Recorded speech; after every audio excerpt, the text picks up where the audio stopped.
vamos voltar aqui, vamos começar as nossas discussões com aqui que o Sonic Youth, esse disco que eu perdi, que não me devolveram, que eu iria mostrar aqui essa noite, Confusion e Sex, o álbum de estreia, o álbum de estreia de 81 ou 82, por aí, Sonic Youth, Confusion e Sex, e Cure Your Idols, que juntaram junto o EP do Sonic Youth, Cure Your Idols, Mate Seus Ídolos, e o Confusion e Sex. Sonic Youth, acho que vocês, não sei se vocês já ouviram falar dessa banda, tal, tá aqui algumas imagens dele. Ele surge exatamente sob duas influências que a gente vai discutir aqui. Uma, o Lou Reed. O Lou Reed é o padrinho, muitas vezes chamado padrinho do punk, mas também foi o padrinho da chamada noise rock, o rock de barulho, tal. Principalmente o disco lá, Metal Machine, do Lou Reed, um incompreendido disco, cheio de feedback, microfonias, drones musicais e tudo mais, que vai acabar em Underground, de Nova York, o que é muito interessante, ligado a centros culturais, museus, vamos dizer assim, a inteligência de Nova York. Surge aqui a banda Sonic Youth, que eles se definiram como No Wave, porque o que vocês tinham naquele momento era New Wave no CBGB, aquela lendária bar e boate, danceteria, sei lá, dos Estados Unidos, de Nova York, o CBGB, de onde vieram toda essa cena New Wave, como Blonde, Talking Heads, e muitos outros, né? Então, você tem aqui essa banda Sonic Youth surgindo dessa cena no wave, nem punk, nem new wave. O que eles estavam vendo era que o punk tinha se tornado totalmente adaptado, principalmente com Sex Pistols chegando nos Estados Unidos, praticamente uma produção do Malcolm McLaren, vamos dizer assim, uma boy band punk, né?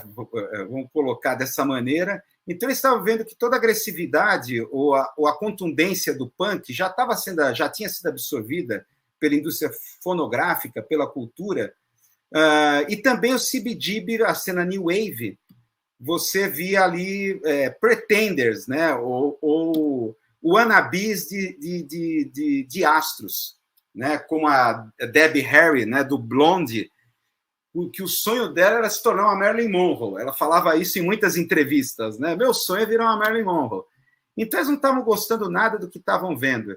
Então, Sonic Youth é um tipo de som estranho, para poucos. Eu cheguei a assistir o show deles ao vivo, se não me engano, foi no Jockey Club, não na Chácara do Jockey, foi lá dentro montar uma estrutura lá no fundo lá do Jockey Club. Eu assisti, é um som que é para poucos, não é, mesmo roqueiro, não é melódico, é sujo, é muito noise rock, experimental, mas é interessante que é um tipo de som experimental colocado em músicas de 3, 4 minutos, que é bem interessante. Agora, para a gente analisar aqui essa banda, né?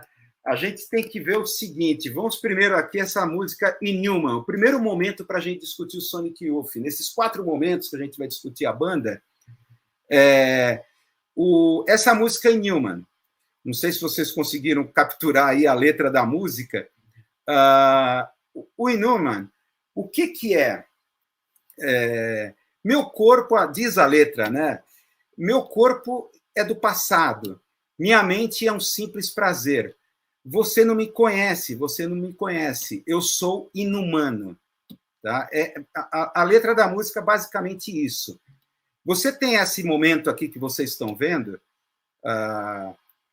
aqui, dessa coisa de kill all hippies. O que a gente viu na live passada, do surgimento inesperado ou artificial dos hippies, aquela coisa do Laurel Canyon, onde surgiram ali, praticamente, a gente estava discutindo que toda aquela cena, Mamas and the Papas, The Byrds, Frank Zappa, e todas essas bandas, Crosby, Stills, Nash Young, há fortes evidências que foi colocado pelo livro que a gente estava discutindo naquela live, de uma relação de todos eles com o complexo da inteligência e complexo militar norte-americano. Uma operação psicológica no momento em que os Estados Unidos estavam numa efervescência de luta, de protestos contra a guerra do Vietnã, luta por direitos civis, conflitos raciais. Então, você via toda a cena beatnik, né, que era principalmente em Nova York, Detroit, essa cena beatnik. De repente, surge lá na costa oeste a cena hippie, onde se pregava paz e amor e muito LSD. Tá? E que a gente até discutiu na live passada, que todos ficaram surpresos. Da onde é que apareceu essa gente? Da onde é que eles vieram? Então, você tinha aqui no final aqui dos anos 70, isso que vocês estão vendo, essa aversão, tanto da chamada cena New Wave, como punk, ou punk New Wave, aos hippies. Né? Essa música em Newman é interessante que é ligada exatamente a essa questão das drogas, ou como os hippies viam as drogas como um aspecto puramente lúdico, de diversão. Tá? Meu corpo é coisa passada e minha mente é um simples prazer. Então, você não me conhece, eu sou inumano.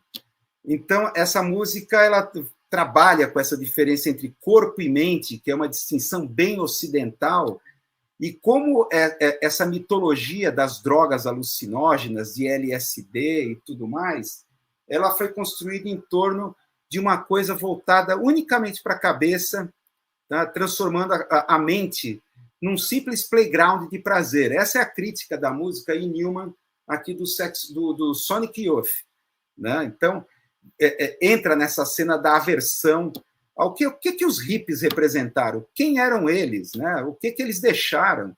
Então, você vê nesse momento aqui os Estados Unidos, no final dos anos 70, começo dos 80, a cena que vai entrar o Sonic Youth é a derrota do Vietnã. A gente vai voltar a esse assunto, né?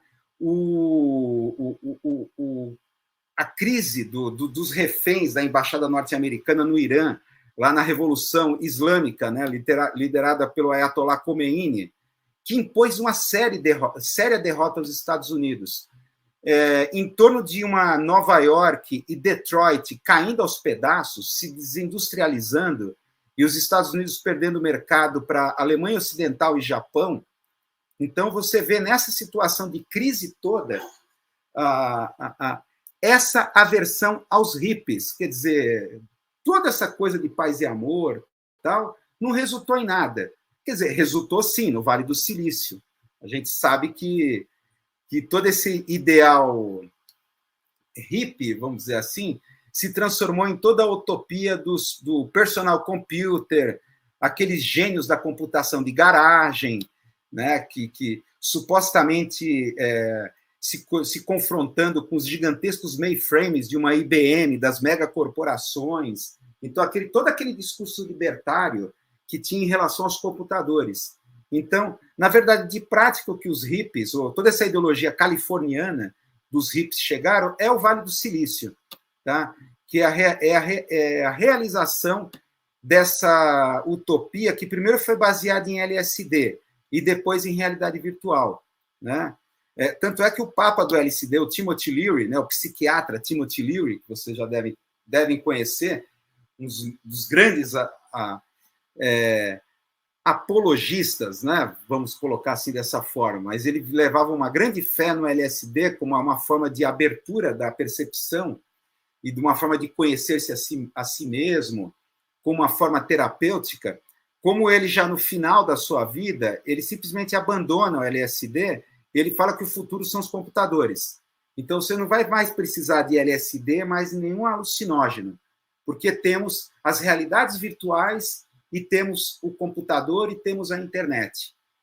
Tanto é que a passagem dele, a sua agonia até a morte, foi transmitido ao vivo pela internet, que eu me lembro dos anos 90, a internet estava ainda engatinhando, né?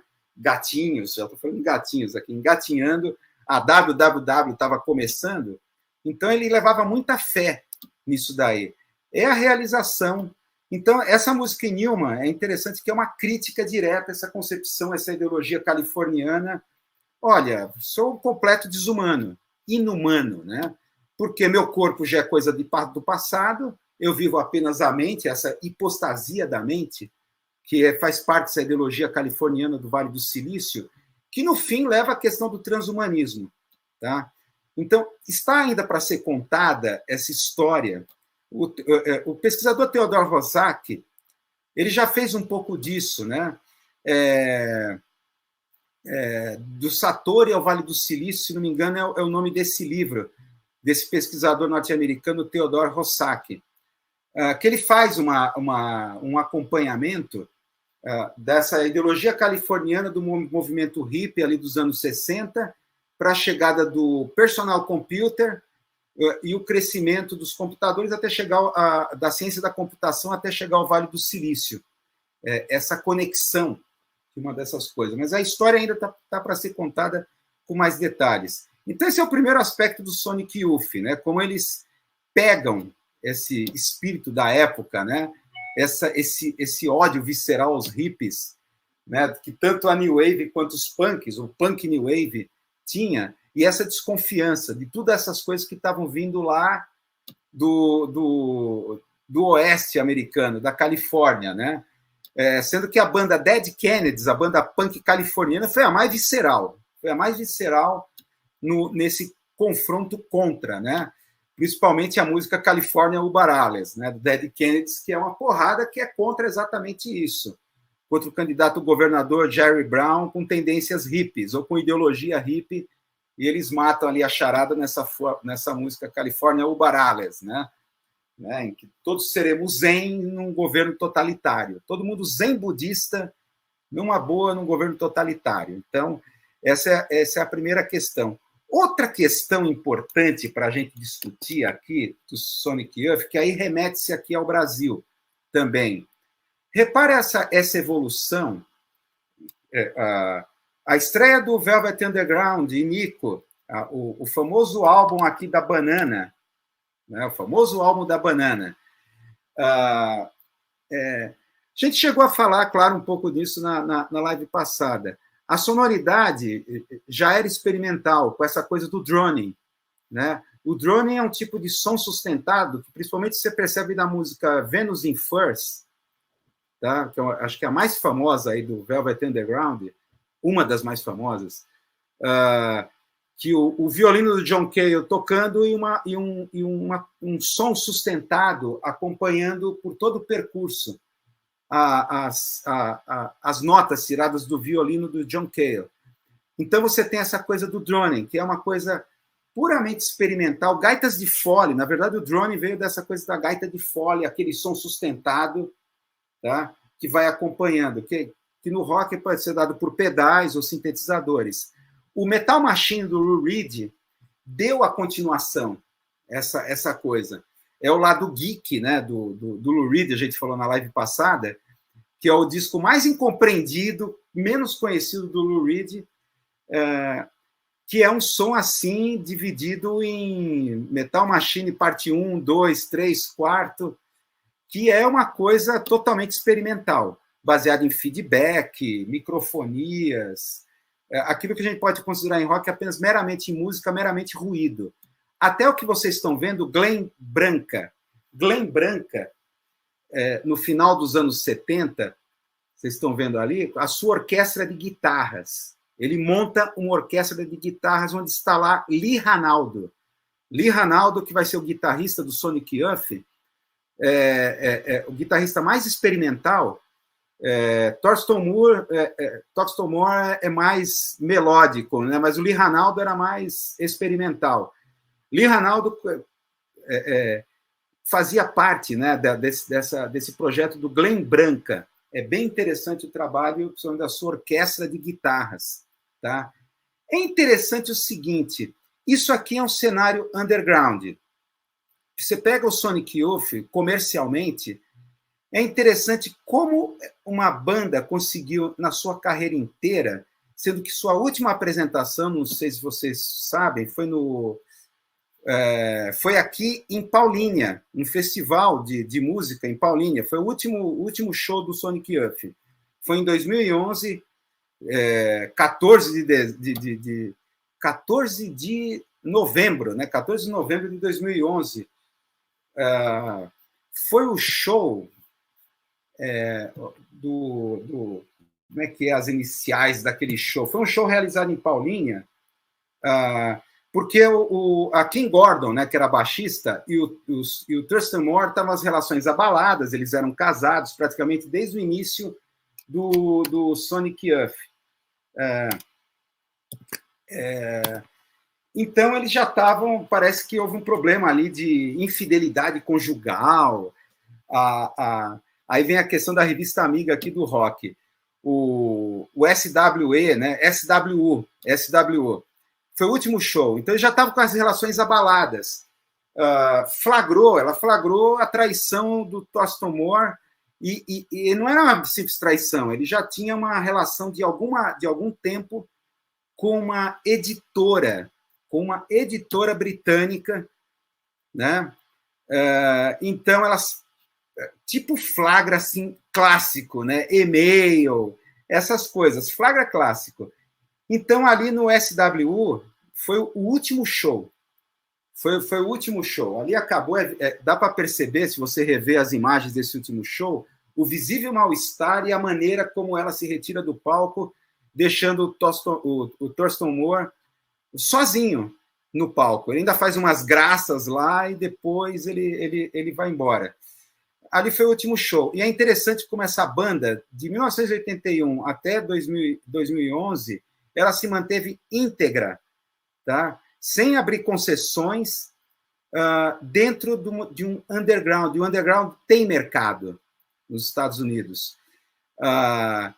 Você fica pensando o equivalente de uma banda dessa aqui no Brasil. Ia ser insustentável, é impossível uma banda sobre. Tem uma questão de mercado. A gente está acompanhando aí toda a comoção envolvendo a Marília Mendonça, a morte daquele acidente aéreo, né, dessa cantora sertaneja, essa comoção nacional, e você começa a perceber o que há por trás da música sertaneja, a incrível indústria e a relação com os meios de comunicação, principalmente a televisão, até criar esse estado de comoção. Vocês acompanharam lá o velório, lá em Goiás, tá? Essa coisa, fila assim, quilométrica, essa comoção, tipo Ayrton Senna.